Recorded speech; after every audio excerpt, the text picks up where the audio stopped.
Chez les Bulles Productions. Salut les fun bikers et bienvenue pour cette vidéo spéciale test de Biclou. Alors ravise-moi ça, je perds. Aujourd'hui on va se faire le A9AR, un nom à dormir debout, H6S. Alors c'est une copie un peu du Y20 qu'on avait déjà testé en plusieurs modèles. Mais honnêtement il est amélioré pour un prix pas trop cher, 1250 balles le Biclou. En plus ravise-moi ça, ils ont mis une poignée d'accélérateur. Alors on y va, fire!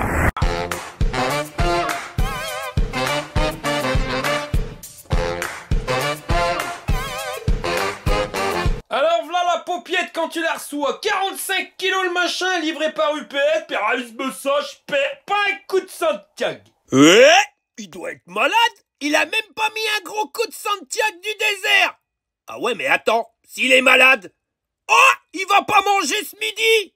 Ah bah mince alors, qui c'est qui va me donner à grailler? Alors voilà comment que c'est que ça se goupille à l'intérieur. Au niveau emballage, ça va, tu vois, un gros bloc de mousse ici pour bloquer l'avant du vélo, des intercalaires, alors là par contre, toi, il n'y en a pas beaucoup. Le carton est posé juste au-dessus, sinon toi, tu as un bloc de polystyrène pour éviter que ça berloque, et en dessous, un gros bloc de mousse aussi. Bon, quand t'as enlevé toutes les protections, voilà ce que tu récupères, le Biclou, le carton avec le chargeur, un panier, la notice en plusieurs langues dans le français, une poignée d'accélérateur, t'as une petite sacoche là pour pouvoir y mettre plein d'outils, et dedans il y avait les rétroviseurs avec les fixations, la petite caisse à outils qui va bien, les pédales, un capuchon d'axe de roue, la sonnette, une clé plate à la Walligan, un porte-gourde et un support de téléphone portable de brin, parce que ça c'est vraiment du brin. J'ai vraiment du brin, j'ai vraiment du brin. Et voilà la tronche du Biclou quand t'as fini de le monter. Alors il me rappelle quelque chose celui-là. Si tu regardes bien, hein, il ressemble étrangement au CMA-COL Y20 ou au Vacol Y20. Et même on en avait testé encore 2 ou 3 qui ressemblaient étrangement. Mais ça c'est la Chine. À partir du moment où ils font un Biclou qui est performant, bah, il est souvent copié, mais tu verras qu'il y a quand même des modifications qui font qu'il est quand même un petit peu mieux. Alors oui, j'ai mis un bonnet, si c'est ça que tu regardes. Bah ouais, Kai avait fait 6 degrés dans le garage, quelque chose de pépère. Alors au niveau du montage, je te l'ai pas montré, pourquoi? Parce que c'est toujours le même, et vous êtes nombreux à m'envoyer des mails en disant tes vidéos elles sont trop longues, parce que le montage on s'en fout, on en a pas besoin. Donc, je sais pas comment je vais goupiller, je crois que je vais faire une vidéo spéciale montage vélo, où il y aura que ça, comme ça tu verras les différents par rapport aux différents types de vélos, comment les monter. Sinon, si jamais tu galères, arnoets@yahoo.fr, tu me contactes, je suis joignable 7 jours sur 7. De 7h à minuit et 365 jours par an. Alors, sauf si tu montes le vélo à 3h du matin, ce qui m'étonnerait fortement, mais bon, ça peut arriver.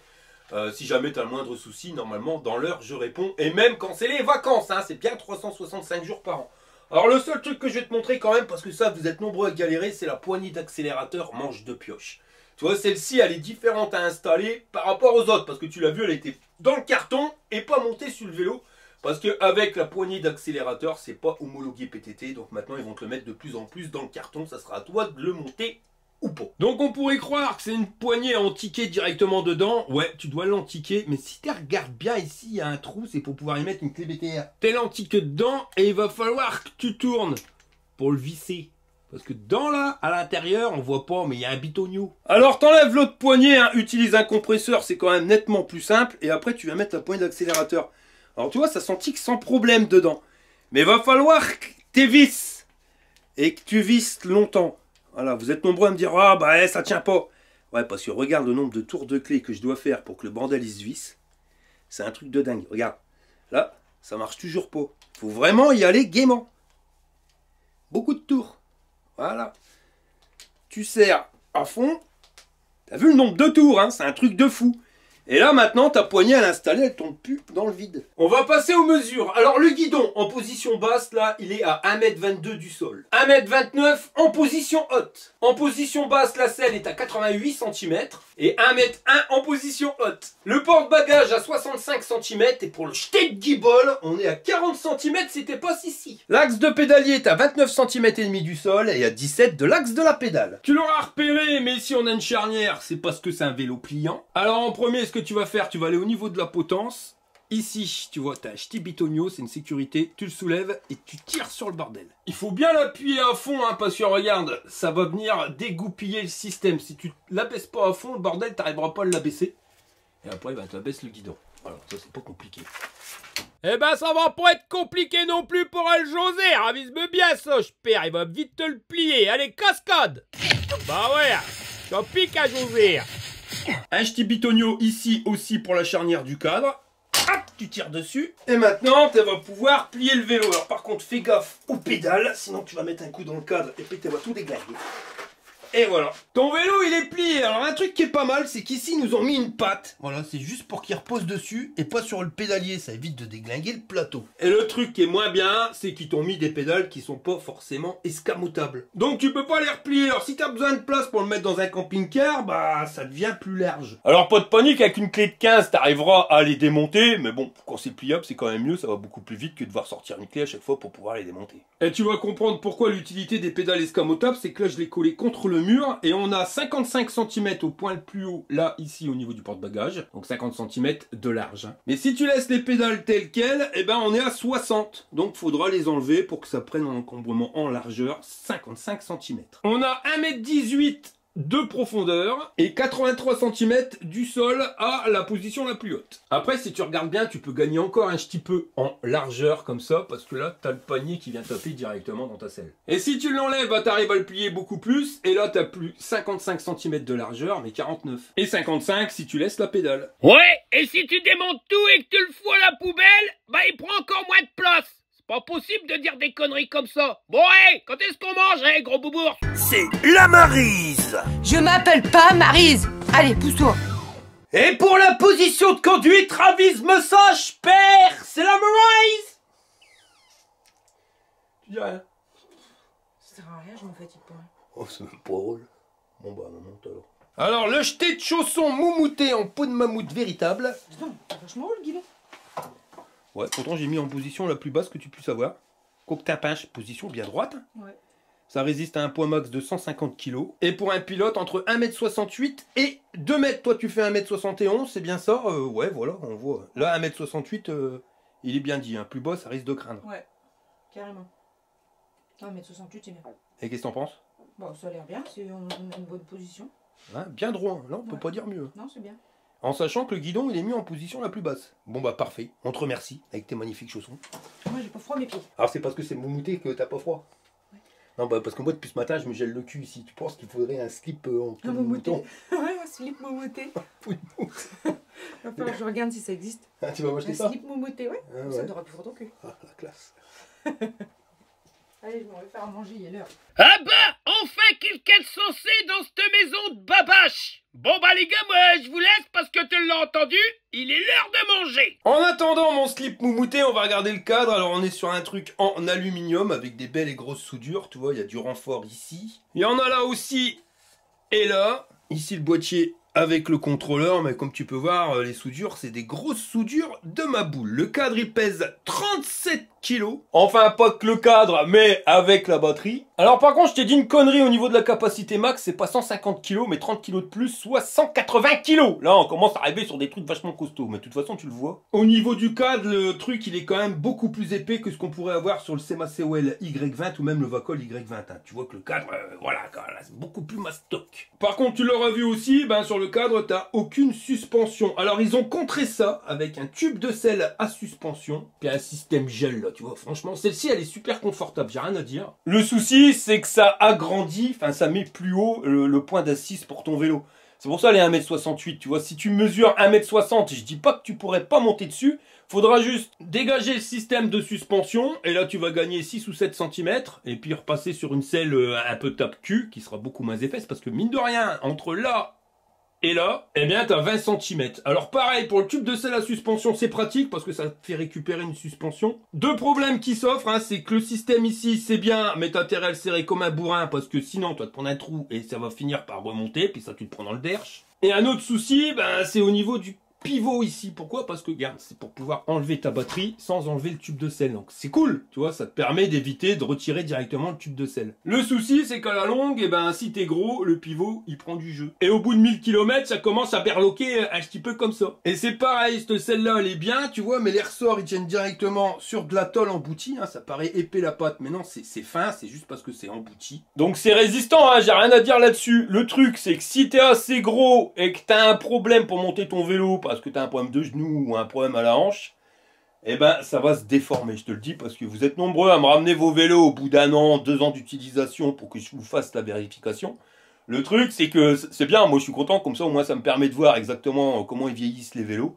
Et je peux te dire que si tu manges bien à la cantine et que si tu as un problème à ton genou, bah le truc il se déglingue. Bah ouais, parce qu'en position normale, tu vois, tu viens enjamber le vélo, et après tu viens t'asseoir sur la selle. Donc là on est bien, pas de problème. Le problème, si tu as un problème à la hanche ou au genou, je vais te montrer. C'est que tu vas pas enjamber tout de suite, mais tu vas venir positionner ton cul dessus, voilà, comme ça. Ce qui fait que tu mets tout le poids sur le côté de la selle, et seulement après, t'enjambes le vélo. Alors attention, hein, c'est pas une critique, mais ce qui fait que ça crée, au bout d'un moment, bah, un jeu au niveau du pivot, mais aussi l'aplatissement de la tôle emboutie, tu vois, là, on prend un coup dans l'aile, et puis elle a tendance à se tordre, et après de selle, bah, elle est plus droite, elle est penchée, elle te bise ta coin. Eh ben, le José, il bricole. Oh, bah lui aussi va finir à être bistacoin. Et concernant le tube de selle, hein, sur le site fatbiker.org, on a un tube de selle à suspension sans système à la con, là, avec les systèmes qui marchent bien. Le truc, c'est que tu peux pas basculer la selle, mais honnêtement, regarde, c'est retiré en 2 secondes, quoi. Alors, est-ce que ça vaut réellement le coup de garder ce système-là? Enfin voilà, laisse-le tel quel quand t'achètes le vélo, et tu verras que tôt ou tard, bah, tu finiras par avoir du jeu. Et c'est chiant parce que quand tu pédales, tu berlottes ma tante Charlotte. Ah, tu le remets aussi simplement que t'elle l'a enlevé. Hein. Sinon, pour revenir sur la selle, elle fait 23 cm et demi d'un bout à l'autre sur 25 de large. Et c'est ventilé pour quand c'est tic, t'es pète. Et je l'ai pas dit, mais au bout d'un moment, elle commence à couiner. Pourquoi? Parce que les ressorts contact métal sur métal, ben au bout d'un moment, ça couine. Mais ça reste quand même nettement plus confortable que les selles string, hein. Ça je te garantis. Hein. Je m'en suis servi et utilisé sur mon Engine Pro pendant des années.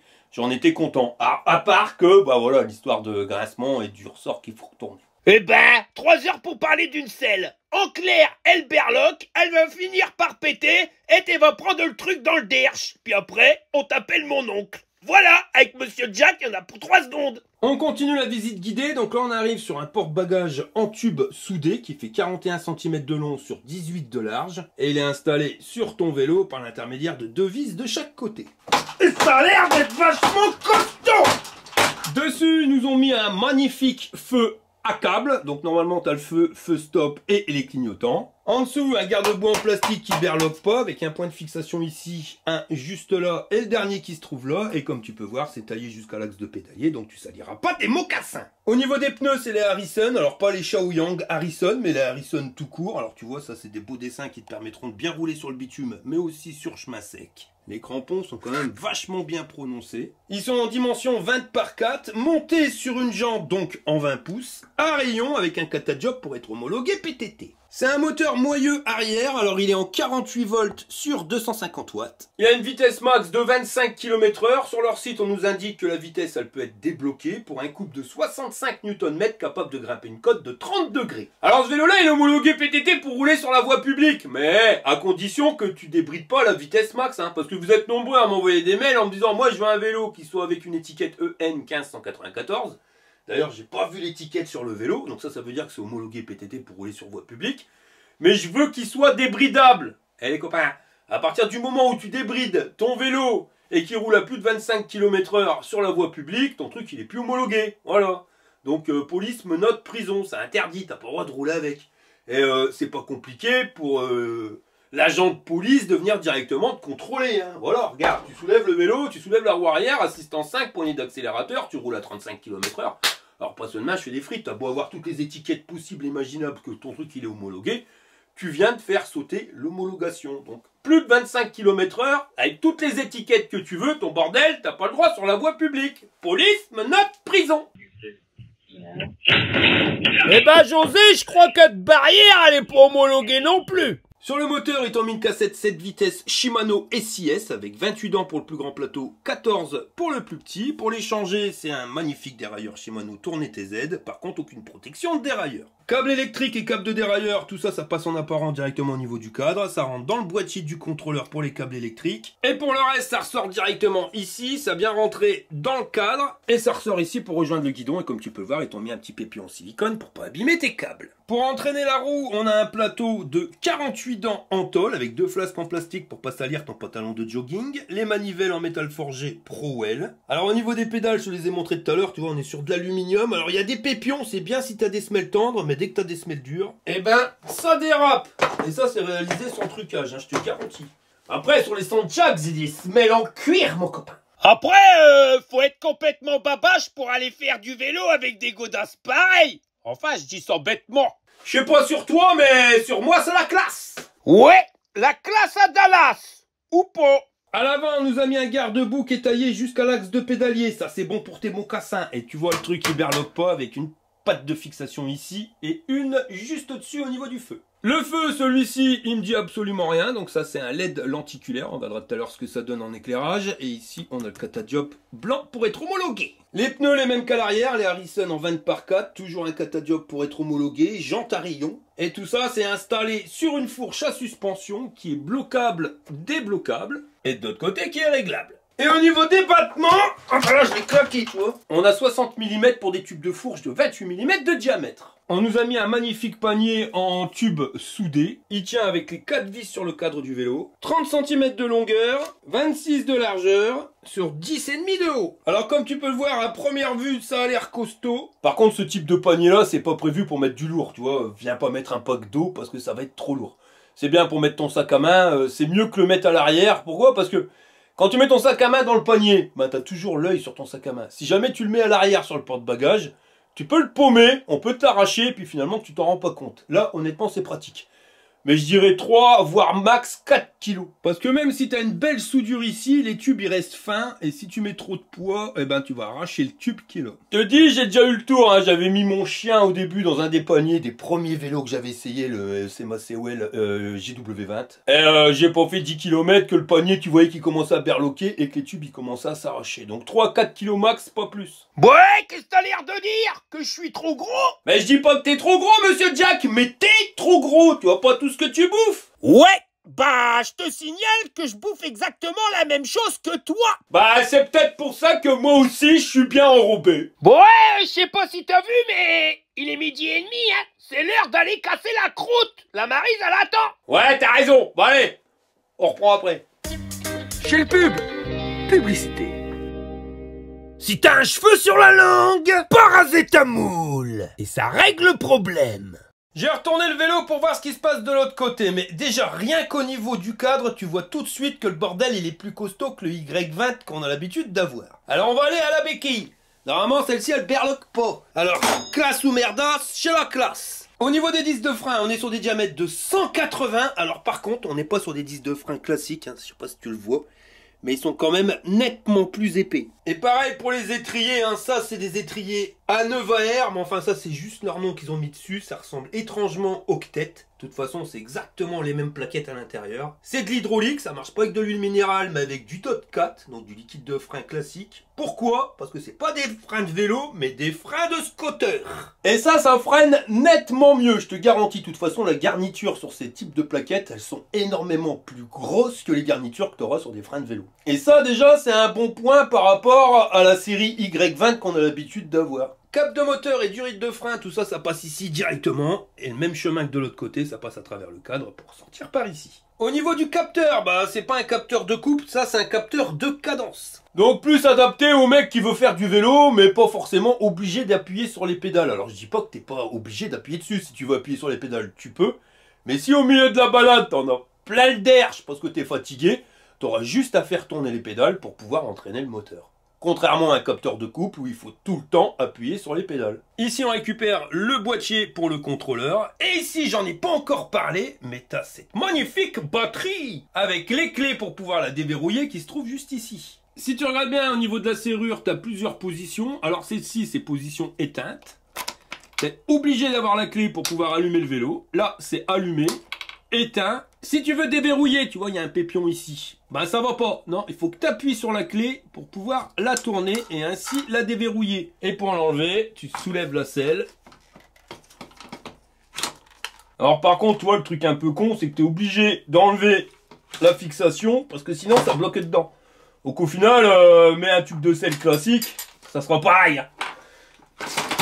Ah, et là tu peux l'enlever. Elle pèse 4,6 kg. Donc si tu l'enlèves de ton piclou, eh ben il pèse 32,4 kg. Donc tu vois, tu as toujours 2,4 kg de plus que les 30 kg maximum que peut supporter ton porte-vélo. Ici, tu as l'emplacement pour le fusible. Au-dessus, tu as un témoin de batterie, tu vois, sur 3 LED. De l'autre côté, un petit capot en plastoc pour pouvoir y mettre ton chargeur. Ça, c'est pour éviter que tu aies du brin qui rentre dedans. Et là, tu as les capacités de la batterie. Donc, c'est une Samsung en 48 volts, 24 ampères-heure. Et on nous l'annonce comme ayant entre 100 et 140 km d'autonomie. Mais bon, on verra quand un gros nono il est dessus qui fait plus de 100 kg, comme avec ces tics qu'on fait réellement. Alors quand ils disent Samsung, c'est pas une batterie qui a été fabriquée par Samsung. Non, c'est les éléments qui sont à l'intérieur, tu vois. Et les éléments, c'est des 21700. Parce qu'en majorité, ce qu'on a sur nos batteries, c'est du 18650. Alors, tu vas me dire, c'est quoi la différence? Oh, c'est quoi la différence? Qu'est-ce que j'ai l'air intelligent avec mon bonnet? Déjà, quand en normal, j'ai l'air intelligent, mais alors là, encore plus intelligent, un prix Nobel. Ah bah enfin, tu reconnais que t'es un gros boubours. J'ai pas dit que j'étais boubours, j'ai dit que j'avais l'air intelligent. Ouais, t'es intelligent. Comme un balai. Bon allez, casse-toi, monsieur Jack, tu me saoules. Alors pour revenir sur nos éléments, tu vois, du 21700, du 18650, c'est tout simplement parce que la 21700, elle est plus grosse. Et dans la logique, la batterie avec les éléments qui sont à l'intérieur, qui sont plus gros, elle doit être plus costaud. Enfin, je dis bien, c'est dans la logique. On continue notre visite guidée. Donc là, on arrive sur la roue avant. Donc au niveau du freinage, exactement le même, un diamètre 180 avec les étriers de scooter hydraulique. Tout ça, on l'a déjà vu. La potence, je te l'ai montré tout à l'heure, mais tu vois quand même que c'est de la meilleure qualité que la tôle emboutie. Hein. Ça, c'est du métal forgé. Normalement, ça bouge pas. On est sur un guidon légèrement cintré de 67 cm d'un bout à l'autre. Alors ça, c'est bien. Par contre, toi, les poignets, c'est à revoir. Hein. Ça, c'est les manches de pioche. C'est bien, au bout d'un moment, tu commences à avoir mal aux mains. Tellement que le bordel, il est dur. Par contre, tu vois, tu as accès à la lumière et au clignotant sans quitter ton guidon. Les leviers de frein, pareil, ils ont l'air pas mal. Tu peux freiner à 4 doigts et t'as logiquement pas besoin de kit de purge. Pourquoi? Bah parce que c'est directement avec un mètre cylindre. Ici tu dévisses et t'accéderas à l'huile, tu mets de l'huile et tu refermes. Ici t'accèdes au bouton plus, moins, information, lumière. Mais comme on l'a déjà ici, bah t'auras pas la lumière. Et ici le bouton marche arrêt. Un peu de place pour mettre ton téléphone portable. Pareil ici. Le display qui se trouve là. Et c'est ravise bien. Ici t'as un port USB. Là le levier de vitesse Shimano. Pour moi le meilleur. La petite poignée manche de pioche pour l'accélérateur. Et toujours les freins à 4 doigts. Alors j'ai déjà reçu des mails en me disant mais c'est quoi la différence entre des freins à 2 doigts et des freins à 4 doigts? Bah quand tu freines à 2 doigts c'est bien. Mais tu dois y mettre toute la force de ton freinage sur les 2 doigts. C'est 4 doigts, tu le fais sur 4 doigts. Alors quand t'es jeune et en pleine forme, il n'y a pas de souci. Par contre si t'as des problèmes d'arthrose, de machin, de bidule, vaut mieux avoir des freins à 4 doigts que des freins à 2 doigts. Parce que voilà, tu dois appuyer 2 fois plus fort. Enfin c'est pas que tu dois appuyer 2 fois plus fort. C'est comme tu dois faire une certaine pression avec 4 doigts, c'est plus simple qu'avec 2 doigts. Voilà, logique. Pour allumer le vélo, t'appuies sur ce petit bouton qui est là, mais il faut allumer la batterie. Et maintenant, ça fonctionne. Display couleur, là le niveau de batterie sur 5 bâtons, la vitesse en temps réel, le niveau d'assistance, odo distance kilométrique totale, donc ils ont fait 400 mètres à l'usine. Donc tu as la preuve que ton vélo il a été testé avant d'être mis dans le carton. Pour changer les indications, tu appuies sur ce petit bouton I qui est ici, tu passes au compteur journalier, vitesse max, vitesse moyenne, et tu reviens à distance kilométrique totale. Avec plus et moins, tu changes les niveaux d'assistance et les régler sur 5 niveaux. On va regarder la vitesse max à la poignée d'accélérateur. Donc pas homologué PTT, le bordel il t'amène à 25. Ici, t'as les clignotants, qui restent quand même pas mal visibles. Et là, le bouton lumière. Lumière qui éclaire vachement loin, pas trop sur les côtés par contre. Toi, ça aurait été mieux que ça éclaire un petit peu moins loin, mais un peu plus sur les côtés. Et à l'arrière, ça reste quand même super visible. Et si tu freines, t'as un feu stop. On va regarder pour débrider la vitesse quand tu roules sur chemin privé. Alors t'appuies sur plus et moins 3 secondes. Tu vas aller logiquement sur le programme 8. Non, c'est le programme 6. Tu appuies sur la petite touche I. Et après, voilà, tu modifies la vitesse. Tu veux le mettre à 50, tu mets à 50. Après, le vélo, il n'aura pas à 50. Hein. Et tu appuies longtemps sur I pour revenir à l'écran. Et maintenant, on va faire le test. Voilà. Et c'est bien, c'est que tu sens que l'accélération, elle est progressive. Ça permet de garder quand même une meilleure autonomie. Et en vitesse max à vide, ouais, on va être à 42-43 km/h. Bon, on va recharger la batterie. Alors par contre, il y a un truc qui me fait rire. C'est au niveau du chargeur. C'est exactement le même qu'on avait sur le CMA-COL Y20. Sauf qu'il est un petit peu plus petit. Mais bon, le CMA-COL, j'ai testé il y a 2 ans. Donc à mon avis, ils ont fait du progrès. Mais je suis sûr que tu prends un CMA-COL Y20 maintenant, tu auras exactement le même chargeur. Alors par contre, pareil, hein, un peu radin du cordon. Là, on a 60 cm de ta prise à ton chargeur. Et 70 cm jusqu'à ta batterie. Alors c'est cool sans être cool, hein, parce que là, soit tu adaptes une prise de courant exprès juste au niveau de ton vélo, soit tu es sûr à 99,9% de devoir sortir ta rallonge. Le chargeur par contre il est ventilé et il est en 2 ampères de sortie, c'est-à-dire que comme on a une batterie de 24 ampères, il te faudra un bon 12 heures pour une charge complète. J'aurais pu mettre un petit peu plus puissant. C'est dommage de nous mettre des grosses batteries avec des chargeurs avec une capacité modeste. T'as branché tous les câbles là, Monique? Oh oui, mon Jean-Claude. Alors accroche-toi à te marronne, je vais appuyer sur le bitonio, c'est l'heure du test. Bon allez, nous voilà partis pour les tests de ce H6S. Alors uniquement l'accélérateur, hein, faut pas trop se fatiguer non plus. Dans la côte ça grimpe, hein. Et ça grimpe bien. Les pneus ils font un peu de bruit, mais ça c'est normal, c'est parce qu'ils sont tout neufs. Tu verras dans 500 mètres ils n'en feront plus. Et on arrive en haut à 14,7 km/h. Ça c'est la classe. Freine bien. Bon là on est en train de grimper notre côte intermédiaire. 24 km/h. Avec un display qui se voit bien malgré le soleil qui tape dessus. Voilà, le vélo il stagne 24, 24.3, 24.6. Donc tu vois annoncer moteur 250 watts, ouais. Vraiment on va pas chercher, 250 watts c'est homologué. Donc tant que tu roules bridé à 25 km/h, il n'y a pas de souci. Là on va tenter une côte un petit peu plus raide. Donc là tu sens qu'à 25 km/h le moteur s'arrête, le display va un petit peu plus. Il indique l'indication de vitesse, même si tu vas plus que 25 km/h, hein, parce que tu en as certains qui restent bloqués. Tu roules à 40, le bordel il te marque 25. Là tu vois sans pédaler, le moteur il commence à ramer un petit peu. Mais ça grimpe, 15 km/h. Après on est dans une belle cote. Par contre tu vois au niveau de la suspension de selle, elle est pas fluide. Bon alors après c'est mieux que rien, on va pas se plaindre. Mais tu sens que c'est par à coup. Tu vois, c'est pas fluide. C'est plat, plat, plat, plat. Mais ça fait le taf. Mais ouais, ça fait bizarre. Parce que tu fais des à-coups. Sinon, on a grimpé le truc à 18 km/h. Les freins, ils vont super bien. Ouais, quand je te dis que les pneus ils font du bruit, c'est surtout quand tu te penches. Faut attendre que les flancs ils salissent un peu. T'entends? Freinage d'urgence. Et ça pile. En plus, comme on a des pneus qui accrochent bien à la route, et ben avoir un bon freinage comme ça, c'est tip top. Parce que si tu as un bon freinage, mais des pneus qui adhèrent pas à la route, tu pars tout de suite en dérapage. Et là, tu vois que non, voilà, ça part en dérapage, mais il faut quand même beaucoup plus de temps qu'avec des pneus tout terrain. Après, voilà, à cause de ces pneus, tu pourras pas trop l'utiliser en mode chabert dans la forêt. Parce que là, il faudra automatiquement changer les pneus. Mais si tu restes sur ce type de pneus, voilà, tu peux rouler sur la route sans souci. Et en plus, c'est sécure avec les freins hydrauliques qui vont bien. Dans les petites imperfections comme ça, la fourche, ça a l'air d'aller.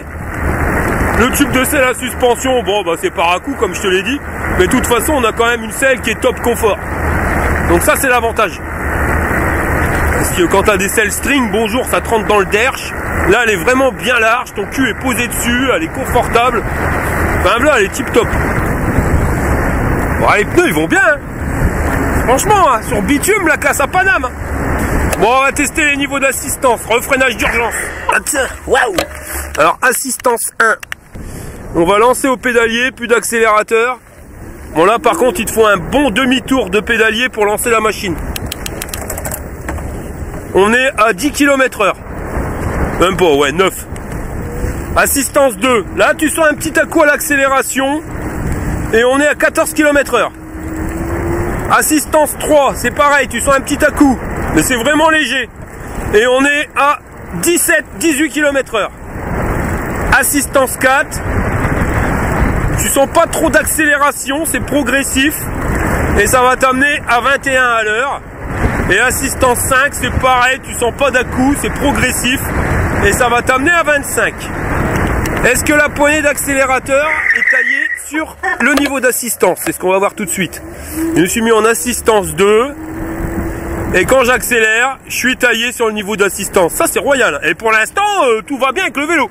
Hormis les poignées, manches de pioche qui font mal au bout d'un moment. Mais sinon, la classe. Bon, en mode débridé, on testera un peu plus loin.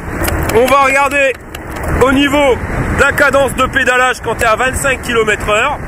Donc voilà la cadence qu'il faut pour entraîner ton vélo. Bon, voilà, pour 25, royal. Hein. On peut pas demander mieux. Ah, il est confortable. Au niveau du guidon, pas trop large, pas trop petit, il est pile poil. La position dessus, tes bras ils sont pas trop tendus. T'as l'avantage en plus si t'es grand de pouvoir le relever sans problème. Ouais non, et franchement pour l'instant tout va bien hein. Là c'est vraiment le vélo pour être en mode détente. Alors attends, on va se prendre une bordure, on va voir ce que ça donne les suspensions. La fourche elle s'écrase bien, le tube de selle aussi. Même quand tu freines, hein, de toute façon tu vois que la fourche elle s'écrase. On va dire que c'est pas la meilleure des fourches que t'es, mais elle fait quand même bien le taf hein. Elle est loin d'être la moins bonne. Et le tube de selle à suspension, alors, lui c'est loin d'être le meilleur. Je crois même que c'est l'un des plus pourris qu'on ait eu en termes de tube de selle à suspension. Mais ça reste carrément mieux que quand on n'a pas. En plus c'est couplé avec une selle top confort. Voilà. Après je fais aussi 103 kg, donc quand je prends une imperfection, le tube de selle il en prend plein la tronche. Mais ces pneus là, les pneus Harrison, que tu les prennes ceux-ci ou que tu prennes les Shaoyang, je les trouve royales parce que sur la route, ils accrochent à mort. T'as l'avantage de pouvoir aller aussi sur les terrains secs. Bon, éviter la bidoule bien sûr. Mais quand tu roules quasiment que sur la route, ben, vaut mieux partir sur ce type de pneus là. Pourquoi? Parce qu'ils sont silencieux, il n'y a pas de bruit. Et que tu as une meilleure accroche au niveau du sol. Alors quand tu freines, eh ben, il faut beaucoup plus de temps avant de partir en dérapage. Donc ton freinage est nettement meilleur. Surtout si tu veux pas te prendre la tête dans la conduite. Parce que des super freins sur des pneus qui accrochent pas trop parce que tu es sur bitume, tu es obligé de gérer la force que tu mets dans le levier de frein parce que sinon tu bloques ta roue. Alors bloquer la roue arrière c'est pas grave, bloquer la roue avant en général, une chance sur 3 que tu te ramasses ta tête par terre quoi. Là pour pas se prendre la tête c'est top. Mais il faut avoir quand même une conduite en majorité sur le bitume. Alors ça tombe bien, on va aller dans un chemin un peu plus poirax.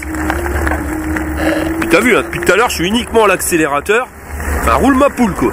L'avantage que t'as, c'est qu'on n'a pas un moteur nerveux qui te fait partir en arrière à chaque coup d'accélérateur. Là, vraiment, pour le gars qui veut pas se prendre la tête, c'est ton premier vélo, on est tip top. Tu vois, de toute façon, l'utilisation de ce vélo-là, ça sera tout sauf pour aller faire le chabert. Mais tu vas aller faire tes courses. T'es bien équipé, un porte-bagages à l'arrière, un porte-bagages à l'avant. Il est confortable parce que regarde dans les imperfections. Ben voilà, tu vois, la fourche, c'est pas la meilleure des fourches qu'on puisse trouver. Mais dans les imperfections moyennes, voire grosses imperfections, elle est là. C'est sur les petites déformations où tu la sens pas de trop. Mais voilà, de toute façon, après la fourche, c'est un élément en plus parce que tout ton poids est sur la selle. Là, le guidon, voilà, il n'y a quasiment pas ton poids dessus. C'est pas comme si tu avais une position comme ça, tu vois. Non, là, tu as vraiment tout ton poids sur la selle. Donc la fourche, c'est l'option plus. Ce qui est important, c'est la selle. Et la selle, elle est super confortable. Voilà, elle te rentre pas dans le cul. Après, pour qu'elle te rentre dans le cul, il faudrait un sacré derche. Et puis, tu as la suspension. Même si c'est pas la meilleure des tubes de selle à suspension, bah, il fait le taf, hein. Non, ça, c'est un vélo. Tu peux taper des kilomètres, hein, mon copain. Y a pas de problème, hein. T'auras pas mal au derche. Regarde, là, ça grimpe. Voilà. Alors, moi, c'est comme ça que j'aime bien faire le vélo. L'autre jour, on m'a envoyé un mail en disant ouais, t'es vraiment pas sportif, tu pédales pas. Bah alors, chacun fait son vélo comme il veut. Voilà, si toi t'as envie de faire du vélo pour faire du sport, bah fais du vélo pour faire du sport, mon copain. Moi, je fais du vélo pour prendre l'air et profiter de la vie. Attention, voilà, la grosse suspension là. Ça a claqué, j'ai claqué la fourche, tu vois, mais ça tient. Mais ouais, chacun est libre de faire le vélo comme il veut. Si ça vous plaît de vous crever à faire du vélo, bah tant mieux pour vous, je suis content pour vous les gars. C'est peut-être vous qui avez raison, moi je fais pas de sport. Mais je fais pas du vélo pour faire du sport, je fais du vélo pour faire un tour. Là, les imperfections. Bon, j'aberloque un peu ma tante Charlotte, mais ça fait le taf. Par contre, c'est vrai que les poignets, tu vois, là on est à 5 km. Bah ouais, les poignets manches de pioche, c'est loin d'être les meilleurs. Bon après, tu peux changer l'accélérateur, mettre un accélérateur au pouce. Et changer les poignées pour des poignées plus fines. Mais regarde nos pneus bitume. Bah sur ce type de chemin, pourtant on n'est pas super sec. Bon après il n'y a pas 10 cm de bidoule. Mais ils font le taf hein. Ah ça, ah j'aime bien. Voilà, ça c'est vraiment le type de vélo que j'aime bien. Je prendrais ça pour aller faire les courses. En plus il est pliant, donc si tu veux le mettre dans la soute d'un camping-car, ça roule à l'aise blaise. Tu veux aller bosser avec ton vélo, pas de problème. Tu vas aller faire des balades, enfin tu peux faire pas mal de choses. Tiens d'ailleurs on va le débrider. Alors là par contre il faut faire gaffe, t'as vu? Dès que tu perds le grip sur la roue avant, bah t'as tendance à avoir tendance à te ramasser. Bon, débridage, comme on est en off-road. Donc là, on va regarder à nouveau les niveaux d'assistance en mode débridé. Assistance 1, je suis à 15 km/h. Assistance 2, tu sens que ça commence à tirer bien. Et on nous amène à 22 km/h. Assistance 3, tu sens que le bordel il tire. Et là, on va dépasser les 25. C'est dommage, ils auraient pu nous mettre un palier à 25, ça aurait été tip top. Bon après, pour débrider et brider le vélo, t'as vu, c'est pas compliqué. Et en assistance 3, t'es à 29 km/h. En sachant que ça grimpe. Hein. Assistance 4. C'est pareil, tu vois, tu sens que ça accélère, mais c'est pas énorme. Hein. Bon après, on reste bloqué à 30 km/h. Et si je fais assistance 5, c'est pareil. Bon après, ça grimpe. Donc là, on va y tester sur du plat. Et ouais, en mode débridé, quand ça grimpe, t'es à 30 à l'heure. Et si je fais à l'accélérateur, ça change rien. Je dirais même que tu ralentis parce que tu pédales pas, donc tu donnes pas de coup de main automoteur. Mais même sur les gravillons, ils tiennent la route, hein, les pneus. De toute façon, c'est pour ça que j'ai mis la Harrison sur mes pneus road trip. Bon, on va remettre assistance 4. Là, uniquement la poignée d'accélérateur. Et tu sens que ça accélère, mais c'est pas brutal. Et là, on va quand même plus vite, on va à 33 à l'heure. Et si je mets en assistance 5, c'est pareil, tu vois que tu vas plus vite, mais t'as pas la coupe qui te fait partir en arrière. Et ça t'amène à 38 km/h. 39. Ouais, vitesse max 39 km/h. Bah, on est pas mal, même 40 là, mais bon, ça descend. Ah, c'est quand même super confortable comme biclou. Allez, fun bike, si tu veux du confort, pars sur ce type de vélo. Allez, freinage d'urgence. Avec ça, t'as vu, je pars quasiment pas en dérapage. Pourquoi? Parce que j'ai des pneus qui adhèrent super bien à la route. Bon, je reviens sur la voie publique. Je vais rebrider le vélo. Alors, je sais pas si t'entends le bruit de claquement, bah c'est la selle. Écoute, t'entends? Ça, c'est la selle à ressort. Et ça, c'est le défaut, comme je te l'ai dit dans la présentation. Elle est tip top cette selle, mais elle fait du bruit. Et là, c'est que le début. Parce que plus le temps va passer, et plus les ressorts vont se déformer, et plus tu auras de bruit. À un moment, c'est même chiant, t'es obligé de mettre du WD-40 sur le ressort, histoire de dire que bah, ça couine moins, mais ça couinera toujours. Mais voilà, ça fait du bruit, ça reste quand même super confortable. Donc dans la balance à choisir, bah, je préfère garder ce type de selle là plutôt qu'avoir une selle d'origine qui te rentre dans le derche. Maniabilité, waouh, et ben ça passe nickel. Ah ça. Et ces pneus là, ils ont un bon grip. Hein. Là ça grimpe, on va pas lui donner de coup de main, on va le faire uniquement à l'accélérateur. On est arrivé en bas de la côte, on était à 25, là ça ralentit, 23, 22. Là, regarde, on est arrivé en haut à 23 km/h. Sans pédaler. Sur ce type de terrain, là, on est sur de la terre bien tassée, humide. Ça passe. C'est une petite bosse. Là, on est toujours sur le bitume, mais avec plein de terre au-dessus. Les pneus, ils accrochent. Ouais, non, c'est vraiment des pneus. Tu peux aller sur tout type de terrain, sauf quand c'est vraiment la bidoule. La bidoule, t'oublies. Mais le confort. Là, regarde, il y a plein d'imperfections, de branches d'arbres. Déjà les pneus ils absorbent bien les imperfections de la route. Mais en plus avec la selle, le tube de selle à suspension, l'arrière t'es au top. L'avant un petit peu moins tu vois. Mais le défaut c'est pas forcément la fourche, c'est plus les poignées. Ah elles sont chiantes celles-là. Ouais nous voilà dans la côte d'Olin. On va regarder ce que ça donne. Alors au début je vais le faire à l'accélérateur. Et si je galère je le ferai en pédalant. Donc là on arrive, on est à 20 à l'heure. Ça ralentit. 15, 14, bon je le répète, c'est vraiment une cote de la mort. 12,7, 12,5, 11,7, ah 10.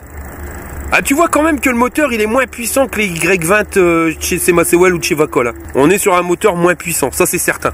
Ouais, il va se mettre pas en sécurité mais il ralentit. Bon c'est pas grave, on va mettre 2-3 coups de pédale, je suis en 3e vitesse au niveau du dérailleur. Voilà. Sans appuyer comme un gouré, sans être essoufflé. Et ça me permet de remonter tout de suite à 15 km/h. Et je dis bien sans être essoufflé, hein, parce que ça fait 3e fois que je me prends cette cote cette semaine-là. Les deux autres, je suis arrivé en haut, j'étais crevé.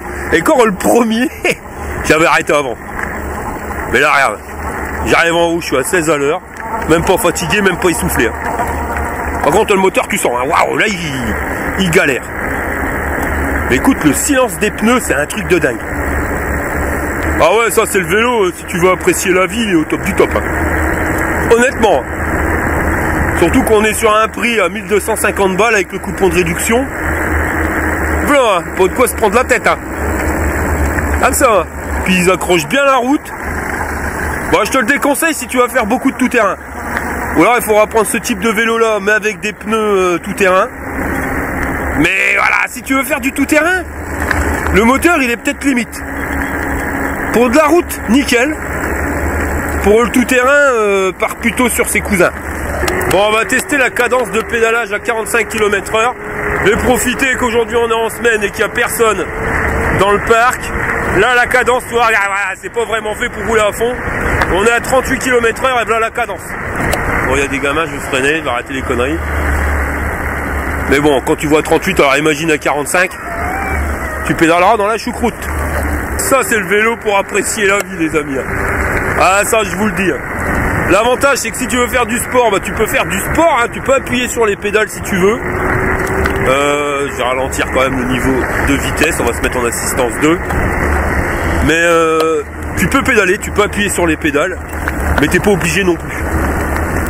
Contrairement au capteur de couple où tu es obligé tout le temps, quoi qu'il arrive, d'appuyer sur les pédales, même quand tu es crevé.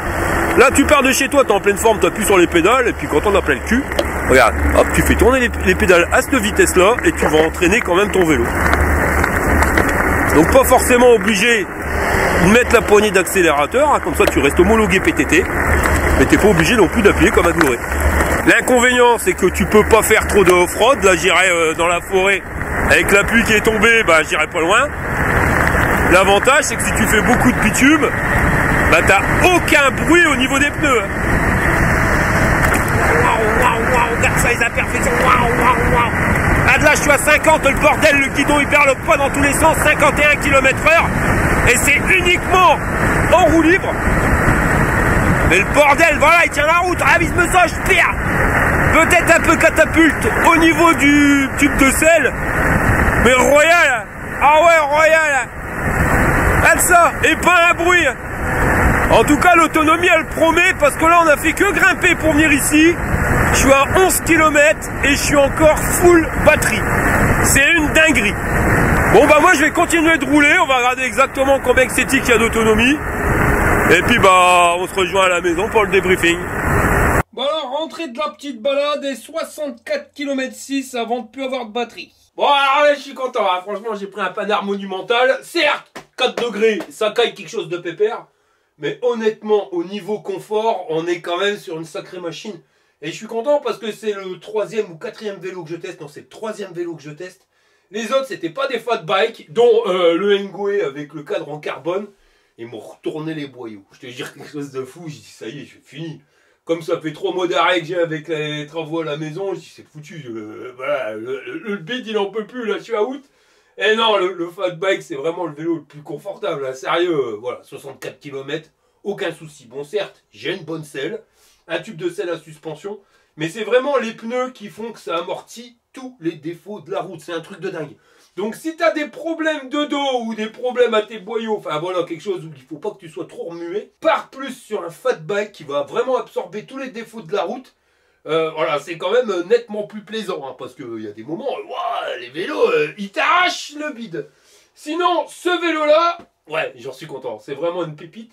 J'avais essayé sur cette marque-là le Y20, qui était super, mais le cadre, il était quand même plus fragile. Tu vois que c'était pas, voilà, moins costaud que ça en tout cas. Là, on est vraiment sur une bonne machine. Le truc, c'est les pneus. Tu vois, c'est vraiment, comme je te l'ai dit dans le test, si tu veux faire beaucoup de route, beaucoup de bitume, pars là-dessus. Parce que les pneus, ils sont silencieux. Tu as un meilleur grip, donc au niveau du freinage, ce sera nettement mieux. Hein. Déjà que tu as des freins de scooter. Mais en plus, si tu as des pneus qui accrochent super bien la route, et ben ton freinage, il va être idéal.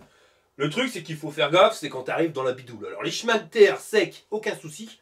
Mais tu vois, j'ai failli me ramasser. Pourquoi? Parce que je suis arrivé à un endroit où il y avait une barrière. J'ai dû aller dans la pelouse. Une flaque d'eau avec de la boue, et là, waouh, tu pars en slide automatique. Donc c'est vraiment consacré, surtout pour le bitume et chemin sec. Si jamais tu veux aller faire le Chabert dans la forêt et tout, part plutôt sur le Y20 classique, avec des pneus tout-terrain, et qui aura un moteur qui est quand même nettement plus puissant pour pouvoir faire le Chabert. Là, sur la route, t'as pas besoin de plus, hein, surtout si c'est ton premier vélo électrique, enfin voilà. T'es tranquille et détendu, mon copain, voilà, il n'y a pas besoin que ça soit plus brutal, mais c'est vrai que si tu devrais aller faire le Chabert, monter des bosses, ainsi de suite, là, faut quand même aider le vélo, donc part plus sur le Y20 classique. Mais sinon, ouais, j'ai rien à reprocher à ce vélo-là, c'est vraiment de la crème pépite, quelque chose d'un pépère. Ah ouais, ça fait du bien, je suis sûr que ça faisait longtemps que j'avais pas fait de vélo. Donc on va passer à la notation. Alors niveau robustesse, n'évoque que le bordel, il est costaud, hein. Je te dis par rapport au Y20 classique, là on est sur un cadre dit col de cygne pliant. Alors souvent, on a des soucis au niveau de la charnière, là tu vois que t'en auras pas parce que le machin il fait 3 fois la taille de ce qu'on a d'habitude d'avoir. Donc en termes de robustesse, on va lui mettre sans souci 9 jburnes sur 10. Pour le confort, bah pépère, voilà. Alors autant les pneus qui ont déjà un amorti, la fourche, elle bosse bien, mais de toute façon on n'a pas notre poids à l'avant. Mais la selle top confort, plus le tube de selle à suspension, même si c'est pas le meilleur des tubes de selle à suspension, fait que le truc, voilà, tu peux taper des kilomètres. Et 65 bornes, j'ai même pas mal au derche. De toute façon, c'est pour ça que j'ai gardé cette selle-là, j'ai roulé avec pendant des milliers et des milliers de kilomètres, je peux t'en parler. Allez Royal, hormis le bruit au bout d'un moment où l'air sort qu'il va falloir tourner, je l'ai changé. Pourquoi? Parce que maintenant j'ai trouvé mieux que la selle qu'on vend sur le site fatbiker.org. Mais voilà, elle est déjà au top 2 de toutes les selles que j'ai testées. Hein. Honnêtement, tu seras pas déçu avec ça. Donc en termes de confort, on peut lui mettre sans souci 8 jburnes sur 10. Hein. Parce que t'as pas que le confort de conduite, même si t'es Royal bien droit, avec les bras juste posés dessus, mais t'as les clignotants. Bon alors pareil, fais gaffe, les clignotants. Même si je les ai, moi je préfère mettre ma main parce qu'on sait jamais si le gars derrière, il va te voir. C'est ça le délire. Et puis t'as pas les clignotants à l'avant. Mais l'emplacement du guidon, les équipements que t'as dessus. Enfin voilà, il est Royal, hein, tu peux pas forcément avoir mieux pour ce prix-là. Donc 8 jburnes sur 10, il les a pas volés. Pour la puissance moteur, ouais, voilà. Donc là, il passe surpuissant, ce qui va te permettre, si jamais c'est ton premier vélo électrique, bah, de pas avoir peur. Ça va t'accompagner tout doucement dans ton voyage. Le truc, c'est que quand ça grimpe, bon bah t'as vu, il faut lui donner un coup de main. Attends, je sais pas comme un russe, hein, parce que je vais te dire, sur les 3 vélos que j'ai testés, c'est vraiment celui où j'ai grimpé plus facilement la côte d'Olin. Les autres, j'ai dû pédaler, je me suis arrêté en plein milieu. Là, je n'y chié, mais alors des ronds de carottes. Là, non, voilà, tu lui donnes un coup de main, et le truc il part. Donc on va lui mettre 3 jburnes et demi sur 10. Pour l'autonomie, on avait dit tu fais 7 km, t'as 1 jburne, j'en ai fait quasiment 65. Donc ce qui nous fait 9 jburnes sur 10. C'est quand même énorme parce qu'il faut savoir qu'avec la température qu'il fait, on n'exploite pas la capacité de la batterie à fond. T'étonnes pas que tu fasses plus. Si il fait à peu près 20 degrés et surtout si tu pédales, hein, parce que comme tu as pu le voir, moi c'est uniquement la poignée d'accélérateur. Hein, voilà, donc 65 km, c'est le minimum que tu vas avoir. En plus, je suis pas super léger, hein, je fais quand même plus de 100 kg. Et au niveau rapport qualité-prix, on est sur une machine qui vaut 1299 €. Je t'ai eu un bon d'achat de 50 balles, ce qui fait que tu peux l'avoir à 1250 €. Voilà, je peux pas te dire mieux. Hein. Là, on est au top du top. À ce prix-là, 65 km, un moteur qui grimpe quand même bien les côtes sans forcément te faire perdre ton slip, des freins de scooter, équipé comme il est équipé, 1250 balles. Je vais pas te le certifier rondelle. Pourquoi? Parce que j'ai du mal à certifier rondelle un vélo qui coûte plus de 1000 €. On est vraiment pas loin, tu vois, donc on va lui mettre sans souci 9 jburnes sur 10, hein, je vais te dire. Honnêtement, tu peux l'acheter si c'est pour faire de la balade, aller même pour aller bosser, pour aller faire tes courses avec le panier et le porte-bagages. Enfin voilà, tout sauf pour aller faire le Chabert dans les bois, mais il va te convenir parfaitement, tu ne seras pas déçu avec ce type de vélo. C'est pareil, hein, vous êtes nombreux à m'envoyer des mails pour me dire, ouais, voilà, mon médecin m'a conseillé de faire du sport, il me faut un capteur de couple. Ouais, attention les gars. Capteur de couple, c'est bien, c'est vrai que ça va te faire de la rééducation parce que tu es obligé d'appuyer sur les pédales. Mais si ça fait 30 ans que tu n'as pas fait de vélo, mon copain, voilà, il ne faudrait pas dépenser 1250 balles, même si pour ce type de vélo c'est pas cher, pour le laisser au fond de ton garage, tu vois ce que je veux dire. Le capteur de couple, c'est bien, ça t'oblige d'appuyer sur les pédales, mais si t'es crevé et que t'as 30 km de chez toi, bah t'es zobé la mouche. Parce qu'il va falloir appuyer sur les pédales pour revenir et tu risques d'être complètement déglingué. L'avantage que t'as avec le capteur de cadence, c'est que t'es pas obligé d'appuyer sur les pédales, mais tu peux le faire. Voilà, chacun fait comme il veut. Tu pars, tu vas faire tes 30 bornes pour aller voir, je sais pas, aller boire ta pâte au bistrot, t'appuies sur les pédales parce que t'es en pleine forme, au milieu de la route, wow, t'en as plein le fion. Bah donc tu fais plus que tourner les pédales pour faire ta rééducation au niveau de ton genou. Hein, c'est pareil, si vous êtes nombreux à me dire ouais j'ai des problèmes de genoux, il faut que je fasse de la rééducation, capteur de couple. Non, pas forcément. Hein. C'est pas forcément appuyer qui va rééduquer ton genou, mais juste faire le mouvement. Donc le capteur de cadence, il va le faire. Et puis là, la poignée d'accélérateur, quand t'es vraiment torché et que t'en as plein le fion, boum, boum, boum, boum. Hein. Allez, en avant Guingamp. Hein. Et le bordel, il te permettra de te ramener sans en chier comme un russe, tu vois. T'es pas obligé d'appuyer, mais si tu veux, tu peux appuyer dessus. Alors si jamais vous cherchez un vélo et que vous hésitez entre tel ou tel modèle, n'hésitez pas les gars, arnoetz@yahoo.fr, vous m'envoyez un mail, je suis joignable 7 jours sur 7 de 7h à minuit. Et ça, 365 jours par an, hein. Même en vacances, je vous réponds. Donc n'hésitez pas, hein, je vous jure, moi ça me fait plaisir d'avoir cet échange avec vous. Et c'est pareil, quand vous avez un souci, arnoetz@yahoo.fr, ça me permet de voir les soucis, les pannes qu'il y a sur les vélos. Comme ça, on essaye ensemble de se réparer. Alors, je vous ai dit, il y a l'année dernière que les SAV c'était compliqué. Maintenant, j'ai trouvé la solution. Voilà, vous achetez le vélo où vous voulez. Mais pour le service après-vente, je prendrai uniquement ceux qui utilisent le lien. Pourquoi? Parce que, voilà, il y a un moment, j'étais arrivé à 50 dépannages par jour. Et je te garantis que ça devient compliqué. Et voilà, j'ai une journée, c'est 24 heures. C'est pas plus. Donc, ça m'obligeait à aller vite dans les dépannages. Quand tu regardes bien, sur les 50, il y en a 45 qui sont même pas abonnés à la chaîne. Tout ça, c'est parce que voilà, on a mis mon adresse mail directement sur Facebook. Ça me dérange. Hein. Donc, je préfère m'occuper uniquement des abonnés de la chaîne. Voilà, quand vous me contactez, ça me permet de pouvoir des fois vous appeler pour faire des tests croisés, essayer de trouver votre panne, parce que par mail, c'est pas forcément évident de pouvoir vous dépanner. On essaye, mais des fois, on n'y arrive pas. Donc, en appelant, c'est beaucoup plus simple, ou même des appels visio, machin, bidule. Mais ça prend du temps, donc je préfère me consacrer directement aux abonnés. Donc voilà, t'achètes ton vélo sur ces discounts, achète-le, il n'y a aucun problème. Maintenant, si ça tombe en panne, vois avec ces discounts, hein, les gars. Moi, j'ai aucun contact avec ces discounts, qu'est-ce que vous voulez que je fasse?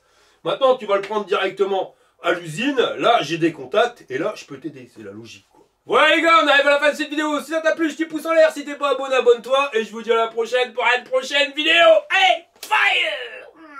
Heureusement qu'il nous a pas fait le montage pour que la vidéo elle dure moins longtemps. Parce que finalement, elle est encore plus longue que d'habitude, gros boubours.